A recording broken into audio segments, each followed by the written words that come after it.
ಇಂದು ಕೊಲೆ ಕೇಸ್ನಲ್ಲಿ ವಿಚಾರಣೆಗೆ ದರ್ಶನ್ ಹಾಜರಾಗಿದ್ದರಿಂದ ಇಂದಿನಿಂದ ರೇಣುಕಾಸ್ವಾಮಿ ಕೊಲೆ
ಸಿಸಿಎಚ್ 59ನೇ ಕೋರ್ಟ್ನಲ್ಲಿ ನಡೆಯಲಿದೆ ವಿಚಾರಣೆ.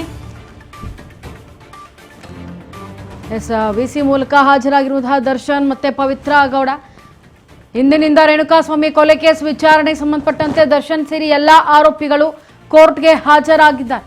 ಸಿಸಿಎಚ್ 59ನೇ ಕೋರ್ಟ್ನಲ್ಲಿ ನಡೆಯಲಿದೆ ವಿಚಾರಣೆ. ವಿಸಿ ಮೂಲಕ ಹಾಜರಾಗಿರುವಂತಹ ದರ್ಶನ್ ಮತ್ತೆ ಪವಿತ್ರ ಗೌಡ ಇತ್ತ ಜಡ್ಜ್ ಸುಜಾತ ಮಡಿವಾಳಪ್ಪ ಪೀಠದಲ್ಲಿ ವಿಚಾರಣೆ ನಡೆಸಲಾಗ್ತಾ ಇದೆ. 1 ವರ್ಷದ ಒಳಗೆ ವಿಚಾರಣೆ ಮುಗಿಸಲು ಸುಪ್ರೀಂ ಸೂಚನೆಯನ್ನ ಕೊಟ್ಟಿತ್ತು. ಪ್ರಮುಖ 60 ಸಾಕ್ಷಿಗಳ ವಿಚಾರಣೆಯನ್ನ ನಡೆಸುವಂತೆ ಆದೇಶವನ್ನು ಕೂಡ ಹೊರಡಿಸಿತ್ತು ಸುಪ್ರೀಂ ಕೋರ್ಟ್. ಹೀಗಾಗಿ ದರ್ಶನ್ ಪ್ರಕರಣದ ಪ್ರಮುಖ ಸಾಕ್ಷಿಗಳನ್ನ ಈಗ ವಿಚಾರಣೆಯನ್ನ ಮಾಡ್ತಾ ಇದೆ. ಸಿಸಿಎಚ್ 59ನೇ ಕೋರ್ಟ್ನಲ್ಲಿ ನಡೆಯಲಿದೆ ಈ ವಿಚಾರಣೆ.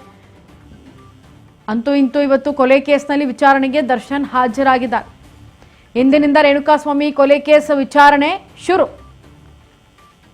ದರ್ಶನ್ನ ಪ್ರಮುಖ ಸಾಕ್ಷಿಗಳಾಗಿರುವಂತಹ 60 ಸಾಕ್ಷಿಗಳನ್ನು ವಿಚಾರಣೆ ನಡೆಸುವಂತೆ ಆದೇಶವನ್ನು ಕೊಟ್ಟಿತ್ತು ಸುಪ್ರೀಂ ಕೋರ್ಟ್. ಅದೇ ವಿಚಾರವಾಗಿ ಈಗ ಕೋರ್ಟ್ನಲ್ಲಿ ವಿಚಾರಣೆ ನಡೆಯೋದಕ್ಕೆ ಇವತ್ತೆಲ್ಲರೂ ಕೂಡ ಹಾಜರಾಗಿದ್ದಾರೆ. 1 ವರ್ಷದ ಒಳಗೆ ವಿಚಾರಣೆಯನ್ನು ಮುಗಿಸಬೇಕು ಅಂತೇಳಿ ಸುಪ್ರೀಂ ಕೋರ್ಟ್ ಆದೇಶವನ್ನು ಕೊಟ್ಟಿತ್ತು.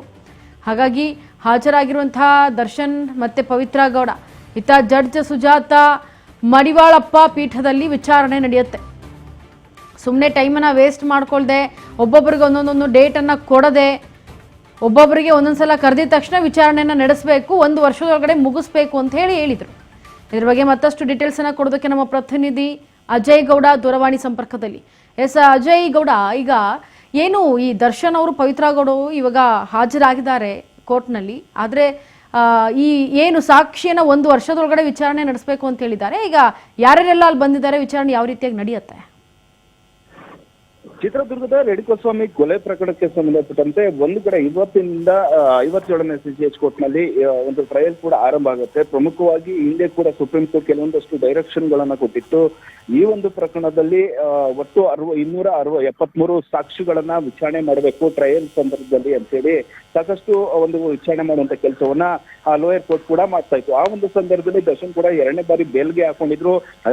ಈ ಒಂದು ವಿಚಾರಣೆ ಮಾಡುವಂತ ಕೆಲಸವನ್ನ ಮಾಡ್ತಾ ಇದ್ರೆ ಅಲ್ಲಿ ಸಾಕಷ್ಟು ನಿಧಾನಗತಿಯಲ್ಲಿ ವಿಚಾರಣೆ ನಡೀತದೆ. ಕೇವಲ 10 ರಿಂದ 11 ಸಾಕ್ಷಿಗಳ ವಿಚಾರಣೆಯನ್ನ ಮಾಡಲಾಗಿದೆ.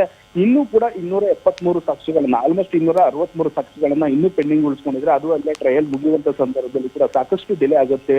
ಹೀಗಾಗಿ ನಮಗೆ ಬೇಲನ್ನು ಕೊಡಬೇಕು ಅಂತ ಹೇಳಿ ಸುಪ್ರೀಂ ಕೋರ್ಟ್ಗೆ ಒಂದು ಅರ್ಜಿಯನ್ನ ಕೂಡ ಹಾಕೊಂಡಿದ್ರು. ಆ ಒಂದು ಸಂದರ್ಭದಲ್ಲಿ ಕೂಡ ಹಿರಿಯ ವಕೀಲರು ಕೂಡ ದರ್ಶನ್ ಪರ ವಕೀಲರು ಕೂಡ ಸಾಕಷ್ಟು ಮನವಿಯನ್ನ ಮಾಡಿದ್ರು. ಅವರ ಹೆಲ್ತ್ ಕಾನ್ಶಿಯಸ್ ಬಗ್ಗೆ ಆಗಿರ್ಬೋದು, ಜೊತೆಗೆ ಜೈಲಿನಲ್ಲಿ ಆಗ್ತಿರುವಂತ ತೊಂದರೆ ಆಗಿರ್ಬೋದು, ಜೊತೆಗೆ ಈ ಟ್ರಯಲ್ ಸಂದರ್ಭದಲ್ಲಿ ಕೂಡ ಸಾಕಷ್ಟು ಡಿಲೇಯನ್ನ ಮಾಡ್ತಾ ಇದ್ರೆ ಸಾಕ್ಷಿಗಳ ವಿಚಾರಣೆ ಮಾಡೋದಕ್ಕೂ ಕೂಡ ಒಂದು ಕೋರ್ಟ್ ನಲ್ಲಿ ಕೂಡ ಸಾಕಷ್ಟು ನಿಧಾನಗತಿಯಲ್ಲಿ ಮಾಡ್ತಾ ಇದ್ರೆ. ಹೀಗಾಗಿ ನಮ್ಮ ಕಕ್ಷಿಗಾರನಿಗೆ ಒಂದು ಬೇಲನ್ನು ಕೊಡಬೇಕು ಅಂತ ಹೇಳಿ ಮನವಿಯನ್ನ ಮಾಡ್ಕೊಂಡ್ರು. ಇದಾದ ಬಳಿಕವಾಗಿ ಸುಪ್ರೀಂ ಕೋರ್ಟ್ ಕೆಲವೊಂದಷ್ಟು ಡೈರೆಕ್ಷನ್ ಅನ್ನ ಕೊಟ್ಟಿದೆ ಸೆಷನ್ ಕೋರ್ಟ್ಗೆ. ಅಂದ್ರೆ ಇದುವರೆಗೂ ಕೂಡ 273 ಸಾಕ್ಷಿಗಳ ಪೈಕಿ ಕೇವಲ 10 ಸಾಕ್ಷಿಗಳನ್ನ ವಿಚಾರಣೆ ಮಾಡಿದ್ರಿ. ಆದ್ರೆ ಇನ್ನು ಮುಂದೆ 1 ವರ್ಷದ ಒಳಗಾಗಿ ಅಂದ್ರೆ ಮುಂದಿನ ವರ್ಷದ ಮೇ ಒಳಗಾಗಿ ಒಂದು ಸಾಕ್ಷಿಗಳನ್ನ ಒಂದು ವಿಚಾರಣೆಯನ್ನ ಮುಗಿಸ್ಬೇಕು, ಟ್ರಯಲ್ ಅನ್ನ ಮುಗಿಸ್ಬೇಕು, ಕನ್ವಿಕ್ಷನ್ ಏನ್ ಬರುತ್ತೆ ಅನ್ನೋದನ್ನ ಕೋರ್ಟ್ ಒಂದು ಆದೇಶ ಕೊಡಬೇಕು ಅಂತ ಹೇಳಿ ಸೂಚನೆಯನ್ನ ಕೊಟ್ಟಿತ್ತು. ಅದೇ ರೀತಿಯಾಗಿ ಕೇವಲ ಇಲ್ಲಿ 60 ಸಾಕ್ಷಿಗಳಂದ್ರೆ ಪ್ರಮುಖ ಐ ವಿಟ್ನೆಸ್ ಇಂದ ಹಿಡಿದು ಪ್ರಮುಖ ಸಾಕ್ಷಿಗಳ ಏನಿದ್ದಾರೆ ಅವರೆಲ್ಲ ಸಾಕ್ಷಿಗಳನ್ನ ಕೇವಲ 60 ಸಾಕ್ಷಿಗಳ ಮಾತ್ರ ವಿಚಾರಣೆಯನ್ನು ಮಾಡಬೇಕು. ವಿಚಾರಣೆ ಮಾಡಿ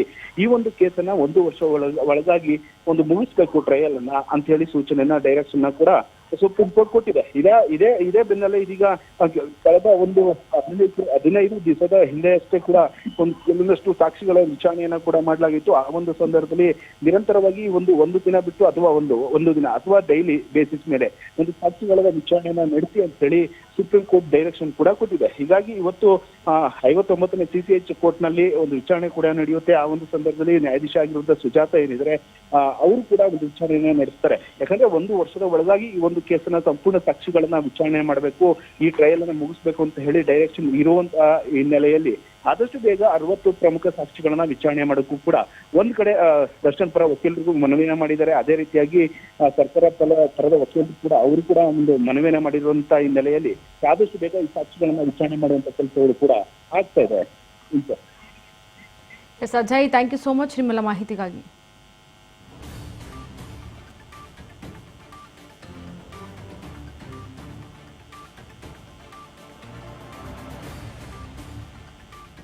ಎಸ್ ನೋಡಿ, ದರ್ಶನ್ ಸೇರಿ ಎಲ್ಲ ಆರೋಪಿಗಳು ಕೋರ್ಟ್ಗೆ ಹಾಜರಾಗೋದಕ್ಕೆ ಇವತ್ತು ಸಿದ್ಧರಿದ್ದಾರೆ, ಇವತ್ತು ಹಾಜರಾಗ್ತಾರೆ. ಸೊ ಕೋರ್ಟ್ನಲ್ಲಿ ವಿಚಾರಣೆ ನಡೆಯುತ್ತೆ. ಸಾಕ್ಷಿ ಹೇಳೋ ವಿಚಾರವಾಗಿ ಈಗ ಒಬ್ಬೊಬ್ಬರಿಗೆ ಒಂದೊಂದೇ ಡೇಟ್ನಲ್ಲಿ ಸಾಕ್ಷಿಯನ್ನು ಕಂಪ್ಲೀಟಾಗಿ ಮುಗಿಸಿ ಅಂತ. ಯಾಕೆಂತಂದರೆ ಈಗ ಒಬ್ಬರಿಗೆ ಮತ್ತೊಂದು ಡೇಟ್ ಅಂತ ಕೊಡ್ಕೊತ ಹೋದರೆ 60 ಏನು ಸಾಕ್ಷಿಗಳಿದ್ದಾರೆ ಅದನ್ನು ಬೇಗ ಮುಗಿಸೋದಕ್ಕಾಗಲ್ಲ. 1 ವರ್ಷವೂ ಕೂಡ ಸಾಕಾಗೋದಿಲ್ಲ. ಹಾಗಾಗಿ 1 ವರ್ಷ ಏನಾದರೂ 1 ವರ್ಷದೊಳಗಡೆ ಏನಾದರೂ ಈ ವಿಚಾರಣೆ ಏನಾದರೂ ಮುಗೀತು ಅಂತಂದರೆ ಆಗ ನಾವು ಏನೋ ಅದು ಆಗುತ್ತೋ ಅದ್ರ ಮೇಲೆ ನೋಡ್ಕೊಂಡು ನಾವು ಡಿಸೈಡ್ ಮಾಡ್ತೀವಿ. ಬಟ್ ಒಂದು ವೇಳೆ ಆ ಸಾಕ್ಷಿಗಳ ವಿಚಾರಣೆ ಆಗಲಿಲ್ಲ ಅಂದರೆ ಮುಂದೆ ನಾವು ನೋಡೋಣ ಅಂತ ಹೇಳಿದ್ದಾರೆ.